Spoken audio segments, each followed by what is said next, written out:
예, 계속해서 보겠습니다.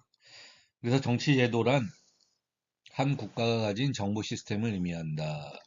정부 시스템을 의미한다. 그렇게 돼 있어요. 그래서 우리 수업 교재 내용을 조금 더 보면은요. 한 국가의 정치제도는 경제제도 및 법제도의 중요한 결정 요인이다. 그러므로 경제제도 및 법제도를 논의하기에 앞서서 어떠한 형태의 정치제도가 존재하는가를 이해할 필요가 있다. 여기서 정치제도, political system이란 한 국가가 가진 정부 시스템을 의미한다.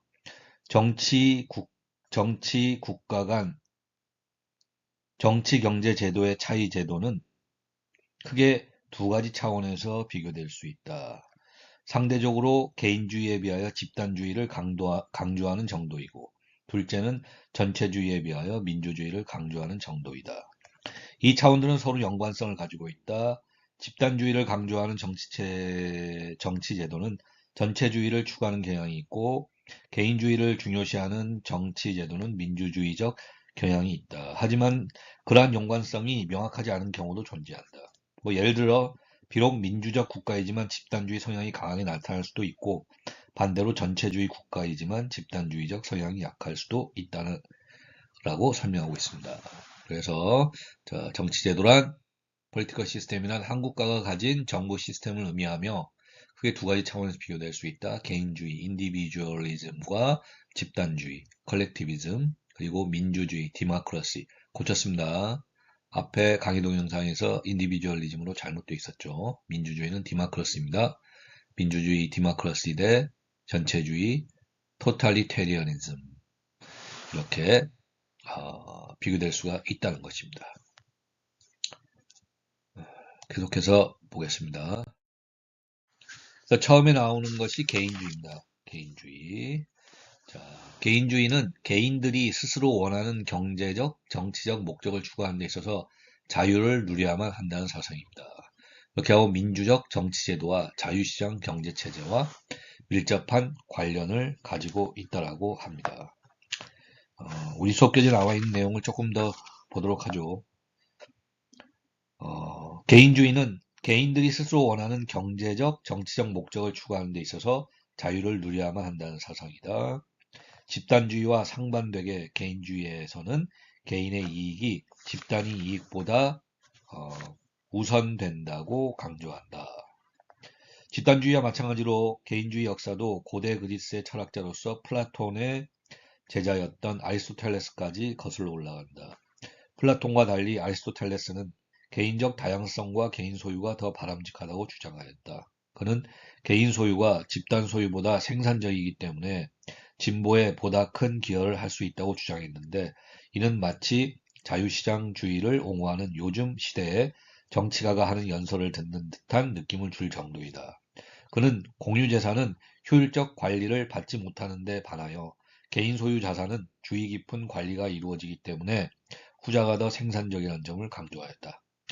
이러한 개인주의 사상은 16세기에 영국, 네덜란드 등과 같은 신교도 국가들에서 중요한 정치적 사상으로 재탄생하였다. 이러한 사상은 데이비드 흉, 아담 스미스, 존 스튜어트 밀 등과 같은 일련의 영국인 철학자들에 의하여 보다 발전하였다. 개인주의 사상은 영국으로부터 독립운동을 하던 북미 지역의 거주자들에게 심대한 영향을 미쳤다. 실제로 이 사상은 미국 독립선언문의 정신에 그대로 반영되었다. 20세기에 들어와 개인주의 사상은 또한 노벨상을 수상한 밀턴 프리드만, 프리드리히 폰 하이에크, 제임스 부캐넌 등과 같은 일련의 저명한 경제학자들에 의해서도 주창되었다. 개인주의 사상은 크게 두 가지 신념에 기초하고 있다. 첫째는 개인적 자유 및 의사표현을 보장하는 것이다. 개인주의 사상의 두 번째 신념은 개인들에게 자신의 경제적 이익을 자유로이 추구하도록 허용할 때 사회적 복지가 최대화될 수 있다는 것이다. 되어 있습니다. 그리고 개인주의 사상의 핵심은 개인의 경제적, 정치적 자유를 사회의 근본적 원리로 삼아야 한다는 것이다. 이 점에서 개인주의 사상은 집단주의 사상과 대립한다. 집단주의는 개인보다 집단을 더 중요시하는데 개인주의는 그 반대의 입장을 취하는 것이다. 이러한 두 사상의 대립은 최근 세계 역사에 많은 흔적을 남겼다. 예를 들어 냉전 체제는 여러 측면에서 볼 때 집단주의를 표방하는 구소련과 개인주의를 추구하는 미국과의 충돌에서 비롯되었다고 할 수 있다. 보다 현실적인 차원에서 개인주의는 민주적 정치제도와 자유시장 경제체제를 지지한다. 1980년대 후반부터 집단주의가 점차 퇴조하면서 개인주의가 성장하였다. 민주적 사상과 자유시장 경제체제가 확산되면서 많은 국가들은 사회주의와 공산주의를 포기했다. 과거 20년간 전개된 그 같은 변화는 동유럽과 구소련의 민주화혁명을 넘어서 중남미 지역에서 개인적 자유와 권리를 향상시켰으며 유럽의 많은 사회민주주의 국가들에게도 영향을 미쳤다. 예를 들면 영국과 스웨덴입니다. 그러나 개인주의가 집단주의와의 오랜 투쟁에서 마침내 승리하였다고 단정하기는 이르다. 정부의 간섭과 규제가 없다면 시장경제는 바람직하지 않은 결과를 초래할 수도 있기 때문이다. 2008년에서 2009년에 미국에서 시작된 글로벌 금융위기는 자유시장 경제의 어두운 면을 잘 보여준다. 정부 규제의 부재를 틈타 일부 미국 기업들은 사회적 책임을 완전히 무시하고 탐욕과 이윤 추구에 눈이 멀었던 것이다. 그 결과 여러 대기업들이 도산하였고 그 여파 영향은 전 세계로 퍼져나갔다. 이렇게 설명하고 있습니다. 네, 넘어가겠습니다. 자, 그 다음에는 집단주의입니다. 집단주의. 자, 집단주의는 개인적 목표보다는 전체적 목표를 더욱 상위로 강조하는 정치 제도를 의미하죠. 그래서 대표적인 것이 사회주의입니다. 영어로는 소셜리즘이라고 하는 것이죠. 집단주의는 컬렉티비즘이라고 그러고요. 사회주의, 소셜리즘이 대표적인 것인데 이 사회주의에는 다시 공산주의, 영어로 커뮤니즘과 사회민주주의, 디모크래틱 소셜리즘으로 분류됩니다. 그렇게 되고 이 공산주의 커뮤니즘에 해당되는 국가들은 과거 소련, 동유럽 국가들, 중국, 동남아 국가들, 캄보디아, 라오스, 베트남, 아프리카, 앙골라, 모잠비크, 중남미 나라들, 쿠바와 니카라구아 이런 나라들이 해당되고요. 사회민주주의, 영어로는 디모크래틱 소셜리즘이라고 불리는 나라들은 오스트리아, 프랑스, 독일, 영국, 노르웨이, 스페인, 스웨덴, 인도, 브라질 이런 나라들에서 사회민주주의, 디모크래틱 소셜리즘의 특성을 보이고 있습니다. 조금 더 자세히 우리 수업 교재 내용을 한번 살펴보도록 하겠습니다. 집단주의, 컬렉티비즘이란 개인적 목표보다 전체적 목표를 더욱 상위로 강조하는 정치제도를 의미한다. 집단주의가 강조되면 개인의 자유보다 사회 전체의 요구를 더 중요한 것으로 간주하여 개인적 권리와 사회적 공익이 상충되는 경우 개인적 권리를 제한하는 현상이 발생한다. 집단주의를 옹호하는 사상은 그리스 철학자 플라톤에서 비롯되었다. 그는 공화국이라는 저서에서 다수의 공익을 위해서는 개인적 자유가 희생될 수 있으며 재산도 사회적으로 공유해야 한다고 주장하였다. 하지만 플라톤은 집단주의를 평등주의와 같은 것으로 보지는 않았다. 그는 사회 구성원들이 계급에 따라서 구분되어야 하고 사회를 가장 잘 이끌 수 있는 계급, 플라톤은 그러한 계급으로서 철학자들과 군인들을 제시하였는데 그런 사회를 가장 잘 이끌 수 있는 계급이 전체에게 이익이 될 수 있는 방향으로 사회를 운영해야 한다고 말하였다. 근대에 와서 사회주의자들은 그 가운데 집단주의의 아이디어를 빌려왔다. 이렇게 되어 있습니다. 자, 그렇게 되었고 그 다음에 사회주의, 소셜리즘에 설명하고 있습니다. 사회주의, 소셜리즘 사상의 역사는 플라톤 시대로 거슬러 갈 정도로 오래되었지만 근대적 사회주의는 칼 마르크스라는 사람의 연구로부터 시작되었다. 마르크스는 개인적 자유가 제한되지 않은 자본주의 사회에서는 다수의 희생 위에 소수의 사람들만이 이익을 보는 결과가 초래된다고 주장하였다. 마르크스는 성공적인 자본가들은 많은 부를 축적하지만 대부분 노동자들은 겨우 생존할 수 있는 수준의 임금을 받게 된다고 보았다. 즉, 자본가들은 노동자들이 창출한 부를 수탈하면서도 노동자들에게는 그 대가로 최소 수준의 임금만을 지급한다는 것이다. 마르크스에 따르면 노동자에게 지급되는 임금은 제공된 노동의 전체 가치를 반영하지 않는다. 이러한 사회적 문제를 해결하기 위해서 마르크스는 기본적인 생산, 유통, 교환의 수단들, 즉 기업들을 국가가 소유해야 한다고 주장하였다. 그는 노동자들이 정당한 노동의 대가를 받기 위해서는 국가 개입이 필수적이라고 보았던 것이다. 즉, 국가는 국유화를 통하여 기업들이 개인 자본가들이 아닌 전체 사회를 위해서 운영되도록 보장할 수 있다는 것이다. 이렇게 되어 있습니다. 20세기 초 사회주의 사상은 크게 두 개의 진영으로 분리되었다. 제가 설명한 것이었죠. 공산주의, 영어로는 커뮤니즘과 사회민주주의, 영어로는 디모크래틱 소셜리즘이라는 것입니다. 자, 살펴보죠. 수업 교재 내용. 공산주의, 혹은 공산주의자들은 사회주의가 무력혁명과 독재적 지도체제에 의해서 달성될 수 있다고 믿었으며, 사회민주주의자들은 사회민주주의자들은 그에 반대하며 민주적 방법을 통하여 사회주의를 실현하고자 노력하였다. 이러한 두 사회주의 조류는 20세기를 통하여 흥망을 지속하였다. 공산주의 진영은 공산주의 국가들의 인구가 전 세계 인구의 과반수 이상을 차지하였던 1970년대 말에 정점에 이르렀다. 그 당시 공산당이 지배한 국가들은 소련과 동유럽 국가들, 예를 들면 폴란드, 체코슬로바키아, 헝가리, 그 다음에 중국, 동남아 국가들, 예를 들면 캄보디아, 라오스, 베트남, 아프리카 국가들, 예를 들면 앙골라와 모잠비크, 중남미 국가들, 예를 들면 쿠바와 니카라구아에 이르기까지 실로 광범위하였다. 하지만 공산주의는 1990년대 중반에 들어와 전 세계적으로 퇴조하였다. 소련이 붕괴되면서 15개의 공화국들이 탄생하였으며 이들 신흥국가들은 대부분 민주주의 정치 체계를 채택하였다. 1989년에는 대대적인 무혈혁명이 동유럽 공산주의 국가를 휩쓸었다. 비록 중국은 아직도 공식적으로 개인적인 정치적 자유가 제한되는 공산주의 국가이지만 경제적 영역에서는 많은 시장주의적 개혁이 이루어지고 있다. 중국 이외에 아직도 공산주의를 고수하고 있는 곳은 북한이나 쿠바와 같은 작은 국가들 뿐이다. 사회민주주의는 비록 공산주의보다 오랜 지지를 받았지만 그 정점을 이미 지났다고 볼 수 있다. 사회주의가 가장 큰 영향력을 행사했던 곳은 오스트리아, 프랑스, 독일, 영국, 노르웨이, 스페인, 스웨덴 등과 같은 유럽 국가들로서 사회민주당이 집권당이 되기도 하였다. 인도와 브라질에서도 사회민주당이 상당한 영향력을 발휘하였다. 제2차 세계대전 이후 여러 국가들에서 사회민주당이 집권하면서 개인보다는 공공을 위한 기업 경영을 추구한다는 명분으로 여러 산업에서 민간 기업들을 국유화하였다. 예컨대 1970년대 말에 영국에서는 국영기업들이 통신, 전기, 가스, 석탄, 철도, 조선 등의 산업을 독점하였고 정유, 항공, 철강 산업 등의 산업에서도 지배적이었다. 그러나 경험을 통하여 생산수단을 정부가 소유하는 것은 공공의 이익에 오히려 해가 된다는 것이 드러났다. 많은 산업에서 국영기업들은 성과가 저조하였다.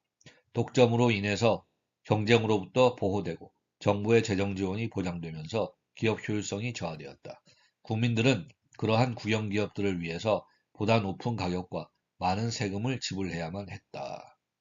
그 결과 1970년대 말부터 1980년대 초까지 여러 서방 국가에서 사회민주당은 선거에서 패배하여 시장경제를 지지하는 정당에게 정권을 빼앗겼고 새로 집권한 정부들은 국영기업들의 민영화를 적극적으로 추진했다. 민영화는 정부 소유 기업들이 가지고 있던 비효율성과 관료주의를 극복하는 좋은 방법이었다. 하지만은 다른 문제들도 여전히 남아있다. 예를 들어서 개발도상국에서는 산업화가 일자리 창출과 사회 기반 시설의 개선을 통하여 경제 발전에 기여하지만 사회복지 문제는 민영화로 인해 더 심각해질 수 있다는 것이다. 이렇게 설명되어 있습니다. 그래서 교수님이 다시 설명은 안 하겠고요. 수업교재 내용을 우리가 다 살펴봤기 때문에 다만 한 가지 말씀드리고 싶은 거는 우리가 사회주의, 소셜리즘이라고 하면 크게 공산주의, 커뮤니즘과 사회민주주의, 데모크래틱 소셜리즘이다. 이렇게 나뉜다는 것. 그거를 여러분들이 구분할 수 있어야 되고요. 공산주의, 커뮤니즘에 해당되는 국가들은 지금 여기에 소개되고 있는 이런 국가들이고 사회민주주의, 디모크래틱 소셜리즘에 해당되는 국가들은 이런 국가다. 이 정도는 여러분들이 아셔야 됩니다. 우리가 국제경영이라는 게 다양한 국가하고 국가시장들을 대상으로 해서 제품이나 서비스를 만들어서 생산, 판매하는 게 국제경영이기 때문에 우리가 진출해서 사활동을 하고자 하는 그 국가의 정치 체제가 어떻게 되어 있는가, 정치도 어떻게 되어 있는가, 그거에 따라서 집권하고 있는 혹은 뭐 관련돼 있는 정치 뭐 세력이랄까, 정치 정당이랄까 이런 곳에서 국제경영 혹은 뭐 어떤 사업을 하는 해외 기업들이 어떤 사업이라든지 이런 거에 대한 어떤 접근하는 관점이라든지 관련된 법 규정이라든지 이런 것들을 뭐 만들 수가 있는 것이죠. 만든다는 거예요. 그렇기 때문에 그러한 이제 어떤 정치 체제, 정치 제도라는 것이 우리가 정치학이나 정치 외교학이나 법학이나 뭐 이런 데서 다루는 거지 뭐 여기 국제경영에서 왜 다룹니까라고 얘기하는데 사실상 국제경영을 하는 기업,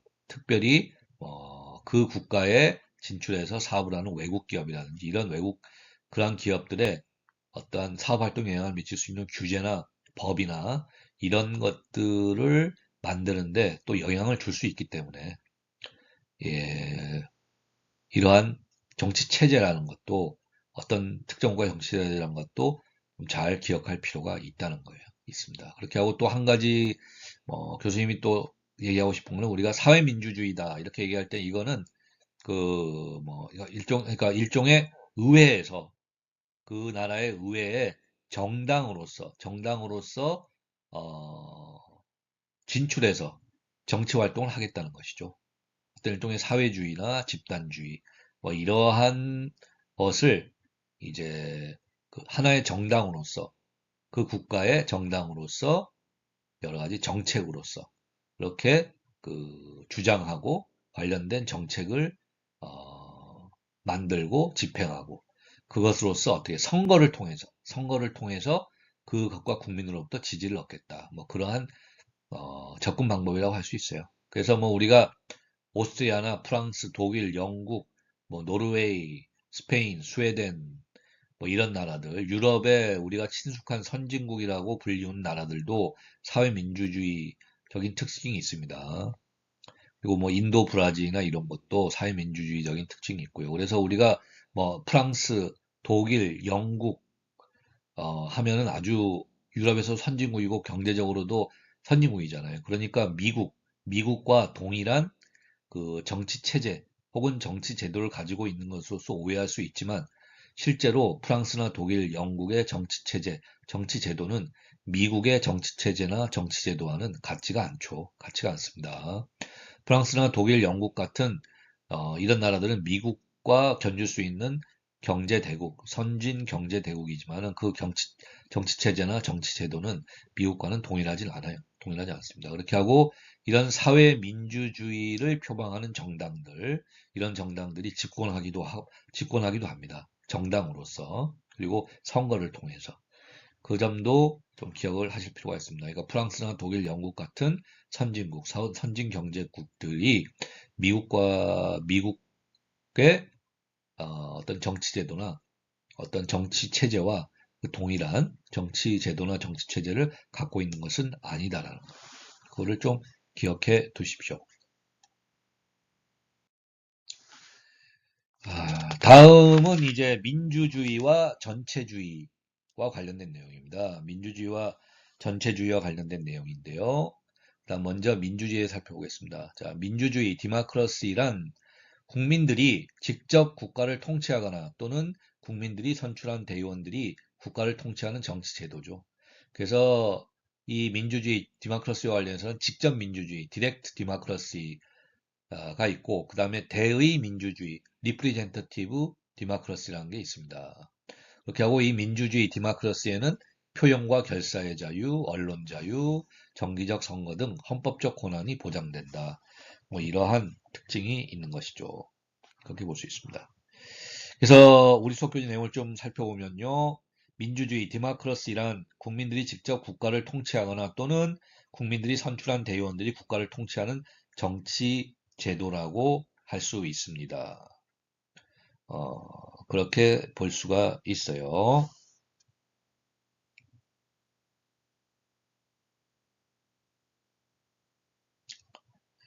자, 그래서 이 민주주의와 관련해서 조금 더 보겠습니다. 자, 민주주의. 어, 고대 그리스의 도시국가들에서 시작된 순수한 민주주의는 시민들이 의사결정에 직접 참여해야 한다는 믿음에 근거하고 있다.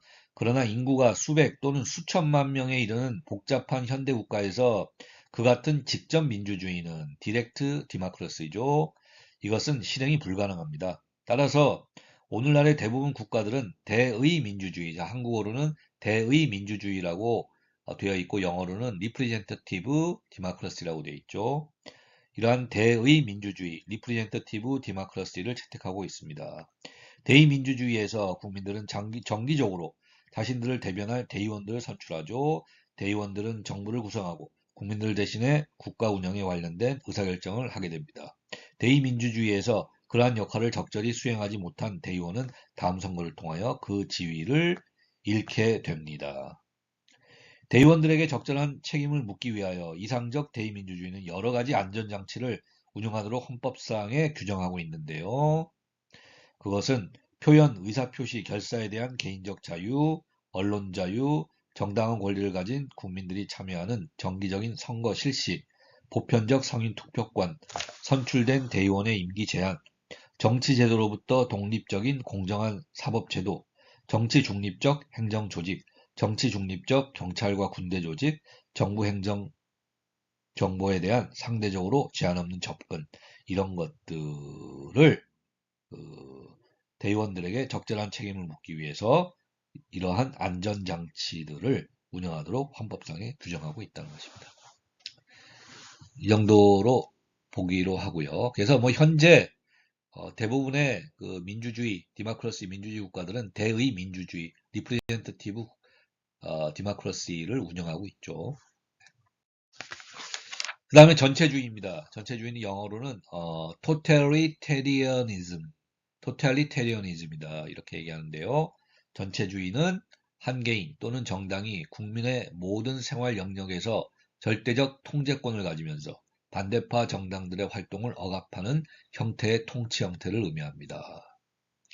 이 전체주의에서는 대의민주주의에서 보장되는 국민의 헌법적 권한을 배제하고 그리고 많은 경우에 있어서 전체주의 국가는 독재 체제를 유지하고 있죠. 그래서 전체주의에는 또 이렇게 여러 가지 종류의 전체주의가 있습니다.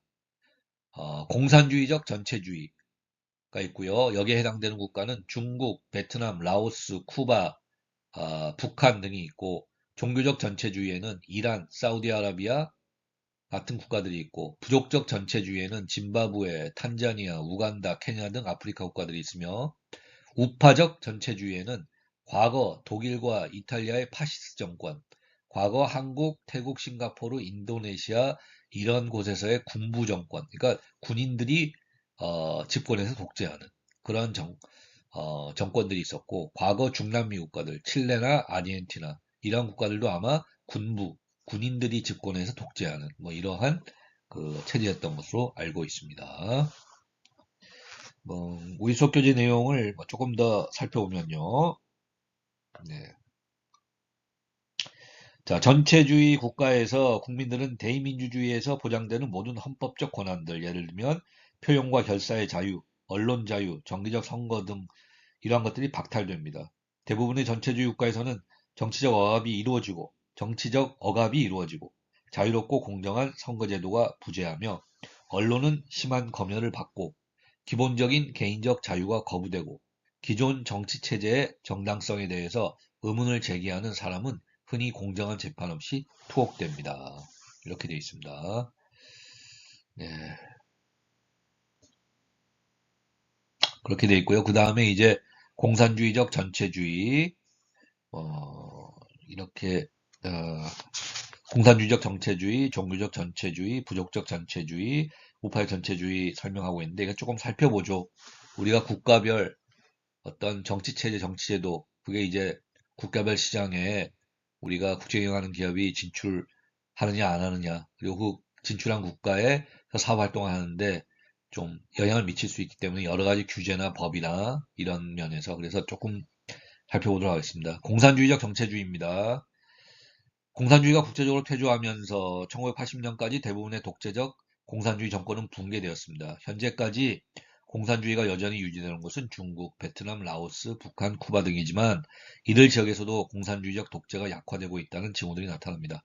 어떤 의미에서 중국, 베트남, 라오스 등과 같은 국가들은 시장경제 체제를 추구하고 있으므로 명목상으로만 공산주의 국가라고도 볼 수 있습니다. 그럼에도 불구하고 이들 국가는 여전히 국민들의 여러 가지 기본적 권리들을 인정하지 않고 있습니다. 반면에 어떤 국가들에서는 공산주의적 전체주의로 다시 복귀하려는 움직임이 나타나고 있는데 차베스의 어떤 중남미 차베스 정부가 통치하고 있는 베네수엘라가 좋은 예라고 할 수 있습니다. 그러니까 여러분들 하나 기억해야 될 게 중국이나 베트남 이런 나라들은 경제 체제는 지금 시장 경제 체제를 받아들이고 있고 그리고 무역과 투자에 대해서 국제 무역과 국제 해직적 투자를 받아들이고 있죠. 그래서 개방 정책을 추구하고 있습니다. 그러니까 미국과 같은 그러한 자유민주주의 국가, 민주주의고 개인주의적인 그러한 국가들과도 무역이나 투자에서 개방하고 있고 교류를 하고 있어요. 하지만은 정치적으로는 어때요? 정치적으로. 정치 체제에서는 여전히 교수님이 알고 있는 중국은 중국 공산당, 베트남은 베트남 공산당이 여전히 집권하고 있는 겁니다. 집권하고 있어요. 그렇게 하고 뭐 다른 정당이나 다른 정치적인 정파가 그런 중국 공산당이나 베트남 공산당과 경쟁하거나 그럴 수 있는 정치 체제는 아닌 걸로 알고 있어요. 그러니까 여전히 중국 공산당이나 베트남 공산당이 집권하고 있는 그러한 정치 체제, 정치 제도라고 할 수 있습니다. 하지만 경제 체제는 시장 경제 체제를 받아들이고 세계 많은 국가, 미국과 같은 민주주의, 개인주의 국가들과도 어떻게 돼요? 무역이나 투자나 이런 거에서 개방해서 교류를 하고 있는 것이죠. 그러니까 그 점은 우리가 기억을 해야 될 필요가 있습니다. 그러니까 정치 체제, 정치 전환면에서 중국이나 베트남은 여전히 공산당이 집권하고 통치하고 있는 국가예요.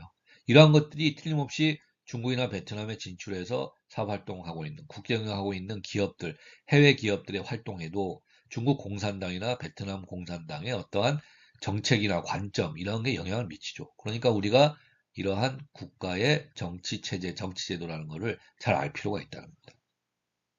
자, 그 다음 종교적 전체주의입니다.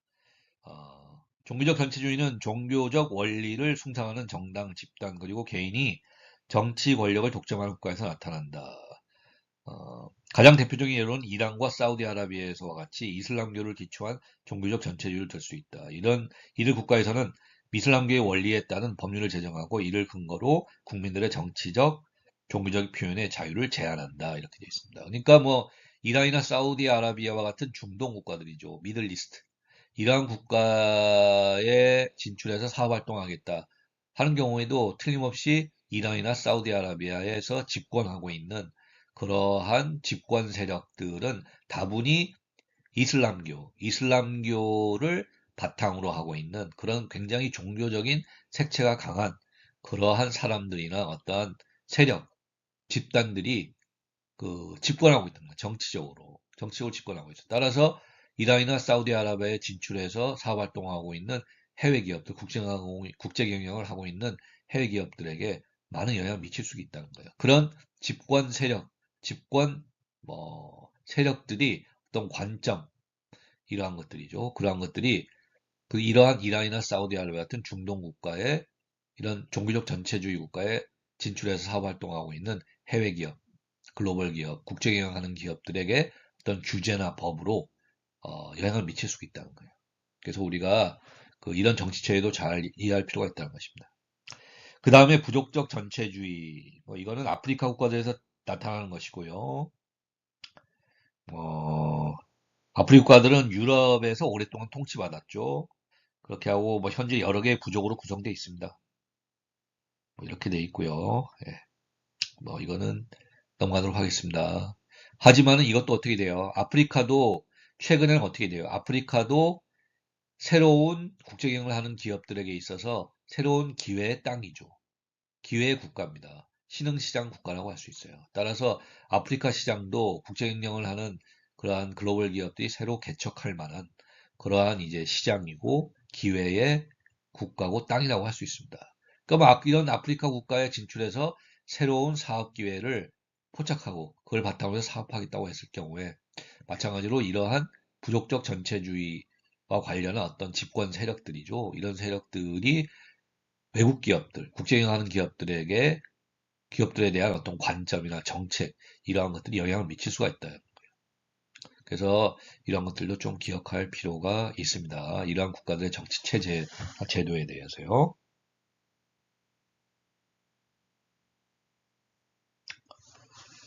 예, 그래서 뭐 아프리카 국가들은 뭐 여러 개의 부족으로 구성되어 있는 경우가 뭐 많다는 거예요. 그렇게 하고 부족적 전체주의는 특정한 부족, 반드시 지배적인 부족이 아닐 수 있지만 특정한 부족의 이해를 대표하는 정당이 권력을 독점할 때 발생할 수 있다고 합니다.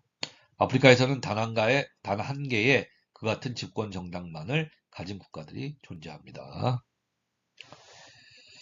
자, 이것도 뭐 아프리카가 신흥시장, 새로운 이제 기회의 사업 기회의 땅으로 부각되기 때문에 이것도 좀 기억할 필요가 있다고요. 그다음 기억할 필요가 있다는 것입니다.